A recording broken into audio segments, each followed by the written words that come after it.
Alright, you guys, so we are back with another great epic adventure. So today's topic, we're going to dive into a little bit in the conspiracy of the assassination of President Lincoln. In particular, we're going to focus on one of the persons that was actually captured and eventually tried and sentenced to death. And most notably is we all know of the three men that was there at the time of conspiring to assassinate our 16th president. You guys remember John Wilkes Booth, George. You got George, and then there was one other guy. I can't think of his name right off the. David Howell, Lewis Powell, and George Surratt. So those are the men that was actually the four men that was actually sentenced to death to when they conspired to kill our 16th president. During April 14th, 1865, just within hours of the surrender of Robert E. Lee and his forces. So before we dive into this video, make sure you guys hit that like button, subscribe to my channel. Also, drop a comment in the comment section below. Let me know that you guys enjoyed the video. If you guys even subscribe to the video or subscribe to the channel, if you guys have any videos that you guys would like me to do, or even places that you guys would like me to go to, leave that in the comment section as well. I'll also leave a description or a link to my Facebook fan page where we drop trailers and upcoming events and stuff like that. So make sure you guys follow that as well. Love you guys, and here we go. So here is one of those stories that we're not really sure of and we're not really clear on, is the story and life of Mary Surratt. So who was Mary Surratt? Well, Mary Surratt, her real name was Mary Jenkins. She was born in Waterloo, Maryland. If you guys are not familiar, Maryland was a slave state back in those days, but they never succeeded from the Union. That, sometimes that's a little interesting fact that I like to throw in there and just kind of give you guys a little backstory on. Also, John Wilkes Booth was also from Maryland,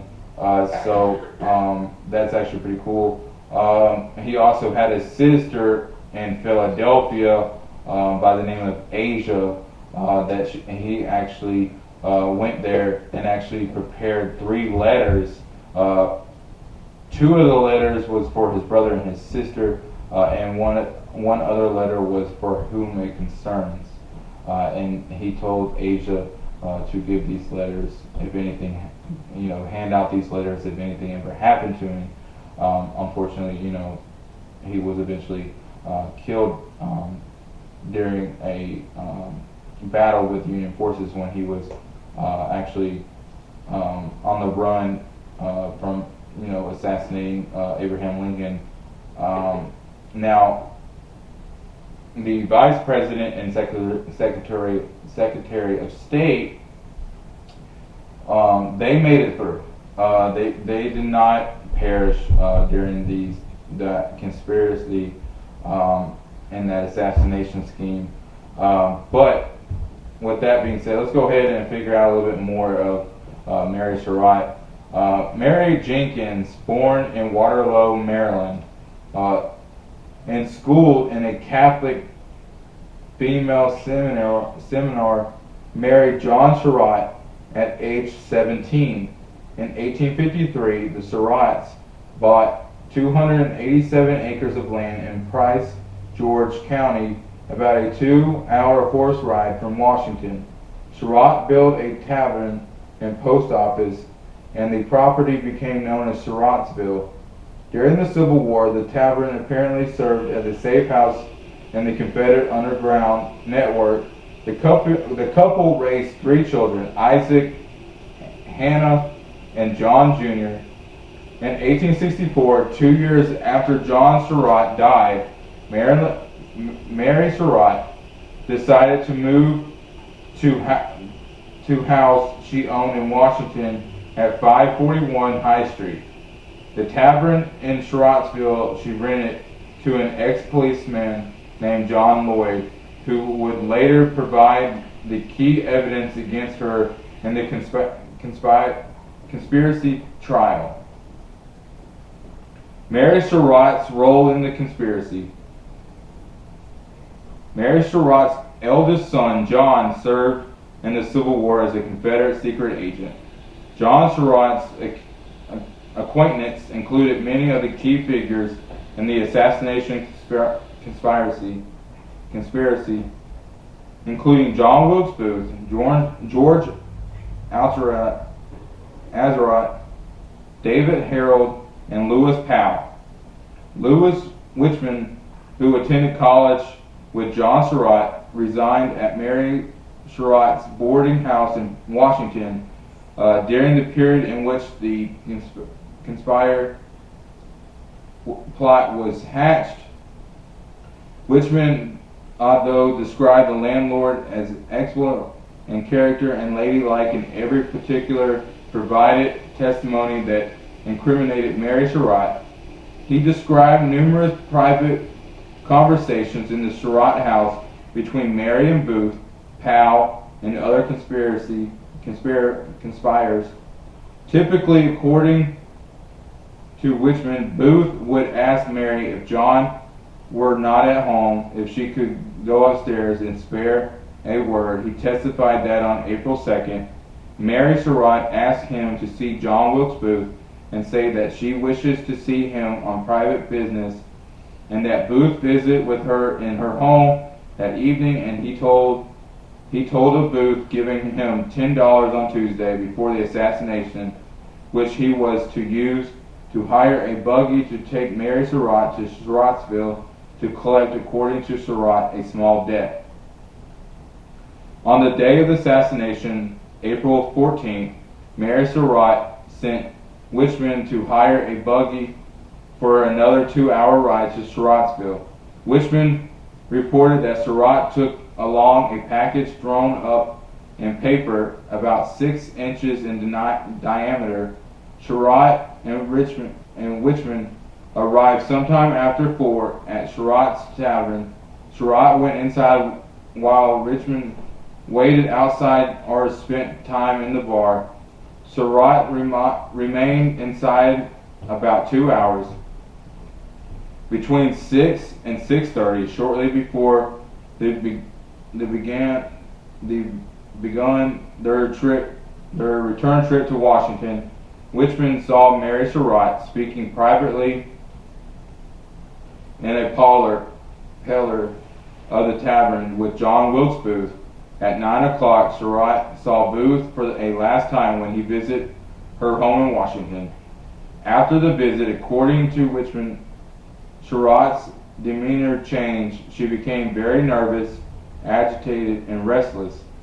Less than 7 hours later, as the president lay dying and Booth having fled, investigators paid an intentional visit to Surratt's home.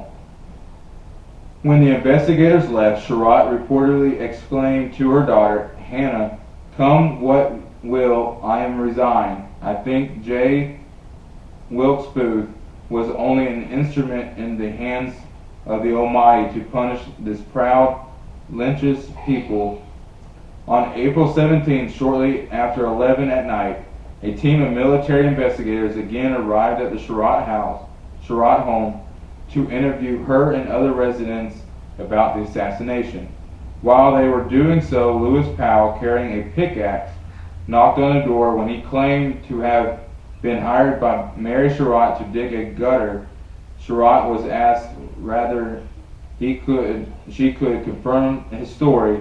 Surratt answered, "Before God, sir, I do not know this man, and I have never seen him, and I did not hire him to dig a gutter for me." While in Surratt's home, the investigators uncovered various pieces of incriminating evidence, including a picture of John Wilkes Booth hidden behind another picture on a mantelpiece. Facing arrest, Surratt asked a minute to kneel and pray. Mary Surratt at trial. According to Thomas Harris, a member of the military commission that tried Surratt, the most damning evidence against her came from Surrattsville tavern keeper John Lloyd. Lloyd told the commission that 5 to 6 weeks before the assassination, John Surratt, David Harold, and George Azarat came to Surrattsville to drop off his tavern to two carbines, ammunition, and about 20 feet of rope and a monkey wrench. The men asked for Lloyd to conceal them, with Surratt suggesting a hiding place under a joist in the second floor room. Lloyd testified that 3 days before the assassination, Mary told him that the shooting irons left at his place by the men weeks ago would be needed soon. Then on the day of the assassination, Surratt again brought up the subject according to Lloyd's testimony. On the 14th of April, I went to Marlborough to attend a trial there. In the evening when I got home, which I should judge was about 5 o'clock, I found Miss Surratt there. She met me out by the woodpile as I drove in with some fish and oysters in my buggy. She told me to have those shooting irons ready that night. There would be some parties who would call for them. She gave me something wrapped in a piece of paper, which I took it upstairs and found to be a filled glass. She told me to get 2 bottles of whiskey ready, and that these things were to be called for the night. Just about midnight on Friday, Harold came into the house and said, "Lloyd, for God's sakes, make haste and get those things." I did not make any reply, but went straight and got the carbines. Supposedly they were the parties Miss Surratt had referred to, though she didn't mention any names from the way she spoke. He must have been appraised that already knew what I was to give him. Miss Surratt told me to give the carbon whiskey and fill glass. I did not give them the rope, monkey wrench. Booth didn't come in. I did not know him. He was a stranger to me. He remained on his horse. Harold, I think, drank some of the glass before he went out. I do not think they remained over 5 minutes. The only took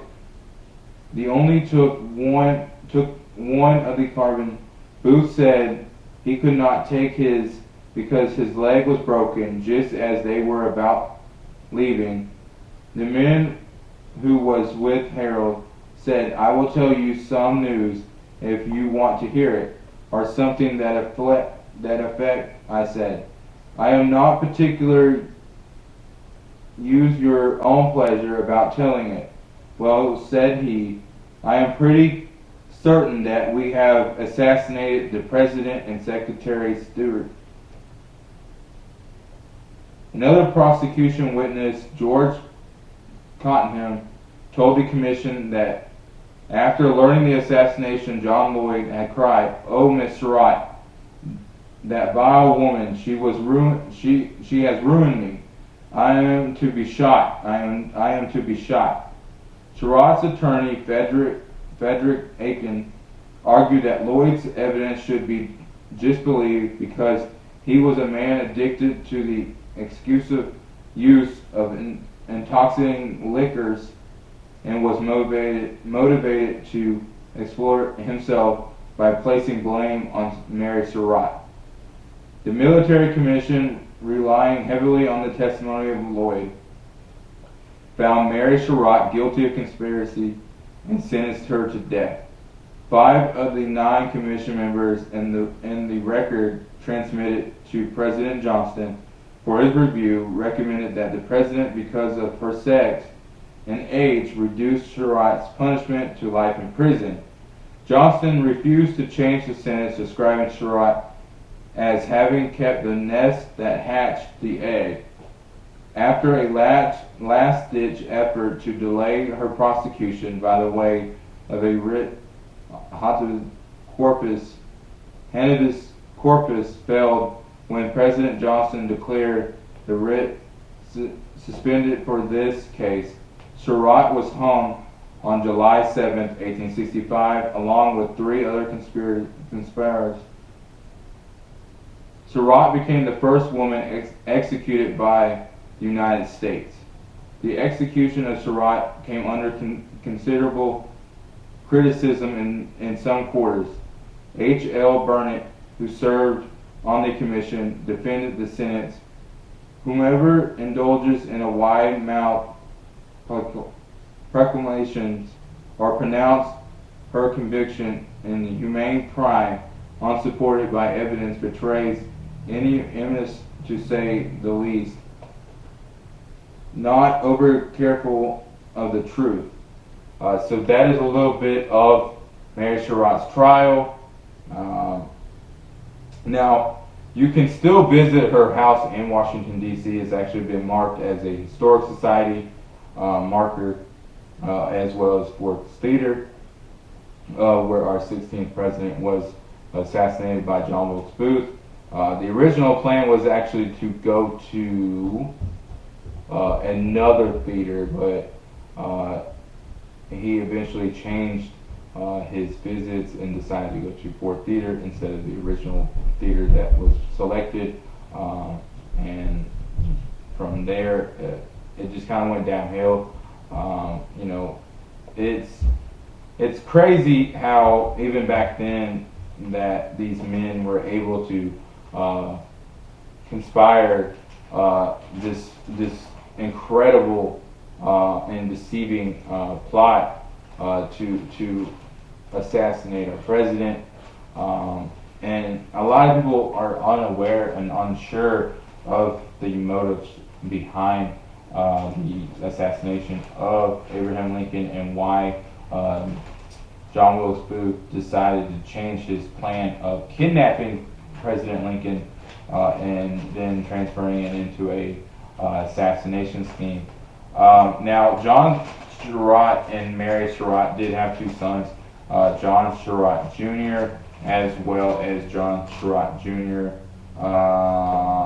No, actually it's just one, John Surratt Jr., so it's just one guy. Now, John Surratt Jr. Was also a co-conspirator in the plot to kidnap or kill President Lincoln. He was never charged, though, and actually left Canada and turned himself into prosecutor. Well, he was never prosecuted at that time of the assassination, but soon after leaving Canada, he eventually turned himself into prosecutors, where he publicly admitted in 1870 in a speech that he had been part of the original plan to kidnap Abraham Lincoln. So, I mean, it just goes without saying that, it's just crazy how, the ties of the war was drawing to a very close ending, and then Robert E. Lee eventually surrenders in April of 65 or 1865, and at the same time he's surrendering. You had John Wilkes Booth and 3 of his men conspiring to assassinate our 16th president. And Why did he do that? Why did he decide to assassinate the president? Unfortunately, we'll never know. And that's what history is about. I'm a strong believer in history and understanding history, and doing my research, as well as sharing it with you guys. And letting you guys know a little bit of life out there. Um, you know, you know, I've always had a passion and love for history. Um, with that being said, though, I love being in America. I love learning the history of America. Going all the way back to Native Americans as well as the Revolutionary War and how we were able to gain our independence from Great Britain. And we did have a dark history in the Civil War, and we had a lot of political differences in the Civil War, and then we had the issue with slavery and stuff like that.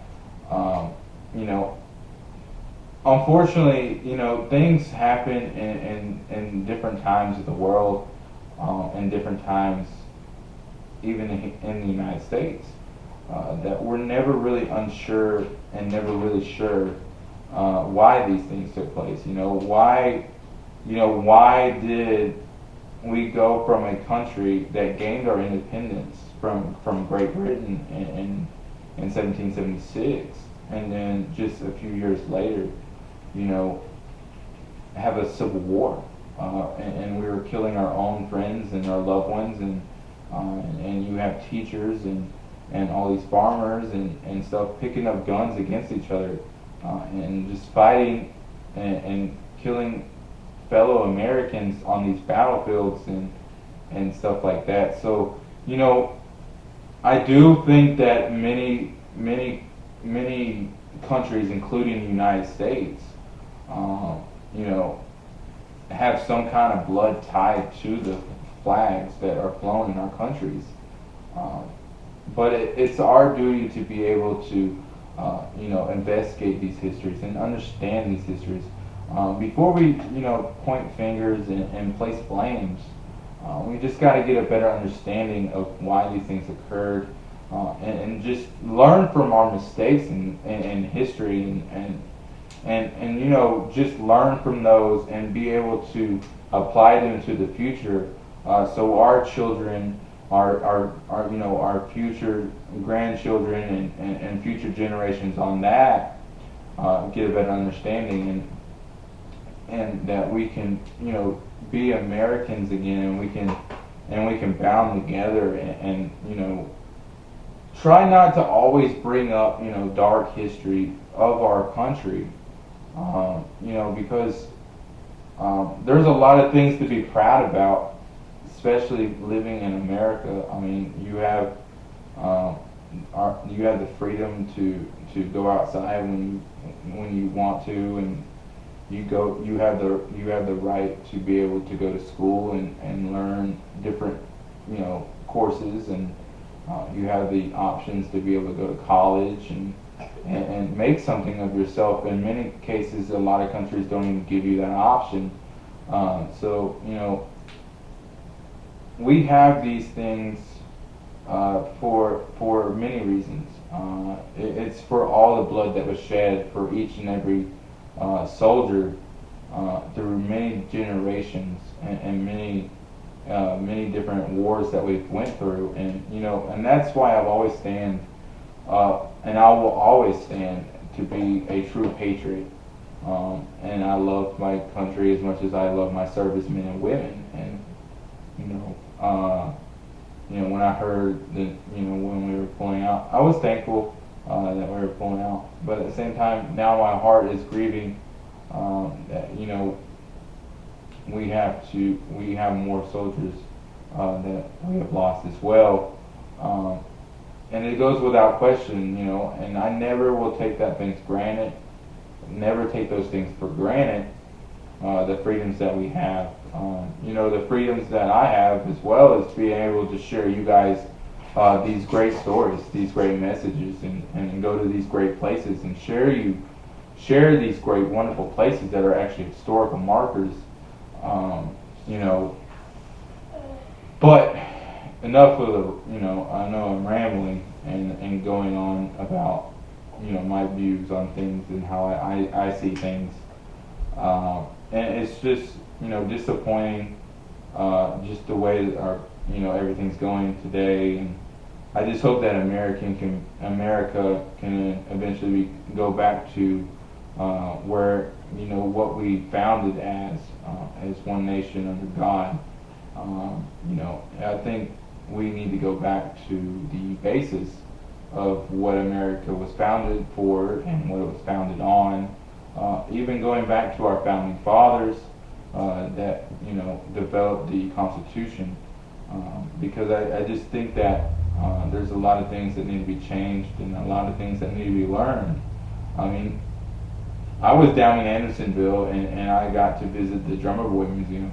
And inside the Drummer Boy Museum, there's the actual bonnet that was worn by Mary Surratt. I mean, it was taken off at the time of her, hanging, of course. But to be able to see the actual bonnet that was worn by one of the conspirators, it's just amazing. And going out to these Civil War, I mean, going out to these Civil War reenactments and these Civil War battlefields and these Civil War cemeteries, I don't look at the dark side of it. I look at these men had no choice. There was a lot of things that kind of went without question that we had to change. And unfortunately, it was one of those tough times. But we eventually made it through it, and we just got to continue working together and building this nation and becoming the great country that I know we can be. But with that being said, I love you guys, and I'll talk to you guys again soon. Make sure you guys hit that like button, subscribe to my channel.